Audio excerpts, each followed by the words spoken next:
ధర్మాన్ని కాపాడడానికి సృష్టించిన ఓ ఫిక్షనల్ క్యారెక్టర్ ధర్మాన్ని ఏ విధంగా అయితే కాపాడాడో, నిజం అనుకునే మనలాంటి ఫిక్షనల్ క్యారెక్టర్స్ ధర్మాన్ని ఇంకా ఏ విధంగా కాపాడాలనేది చాలా బాగా చూపించారు.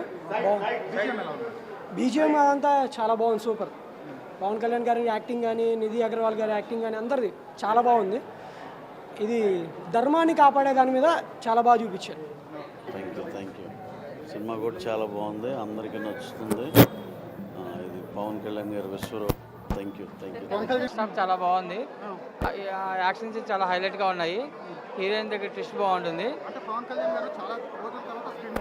యాక్చువల్గా ఏంటి అంటే ఈ సినిమా అంతా 19th సెంచరీ లాగా తీశారు కాబట్టి రెగ్యులర్ పవన్ కళ్యాణ్ సినిమా మాస్ ఎలివేషన్ ఎక్స్పెక్ట్ చేయకుండా సినిమా నార్మల్గా చూస్తే ఎక్స్పెక్టేషన్ అనేది రీచ్ అవుతుంది.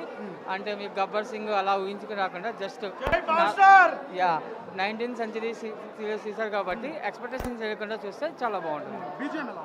బీజిఎం ఇంకో లెవెల్లో ఉంది. బట్ సాంగ్స్ లిరిక్స్ ఇంకొంచెం బాగుంది అనిపించింది. ఆ బీజిఎం తగ్గట్టుగా సాంగ్స్ కూడా బాగుంటుంది అనిపించింది. సాంగ్స్ తక్కువైపోయినాయి. పవన్ కళ్యాణ్ తగ్గ సాంగ్స్ లేవని నాకు అనిపిస్తుంది. కొల్లగొట్టిన సాంగ్ అయితే చాలా బాగుంది. హీరోయిన్ అపిరెన్స్ బాగుంది. సినిమా అంతా ఇంకో లెవెల్లో ఉంది. సెకండ్ ఫైట్సే సినిమాకి హైలైట్. సినిమా మొత్తానికి హైలైటే ఆ యాక్షన్ సీన్ అనమాట. చాలా బాగుంది. చాలా చాలా చాలా రోజుల తర్వాత పవన్ కళ్యాణ్ని అసలు ఫ్యాన్స్ కంటే ఫీస్ట్. డైలాగ్స్ కానీ, యాక్షన్ సీక్వెన్సెస్ కానీ అసలు చాలా చాలా బాగుంది. పక్క థియేటర్లో చూడాల్సిన సినిమా. సో అందరు థియేటర్కి వచ్చి పక్క చూడండి. పవన్ కళ్యాణ్ గారికి మంచి కంబ్యాక్ అంటారు. నెక్స్ట్ లెవెల్ కంబ్యాక్ అంటే అయ్యో అసలు మైండ్ చాలా ఇండల్జ్ అయి చూస్తున్నాం అనమాట. అసలు నెక్స్ట్ సీన్ ఏంటి అదే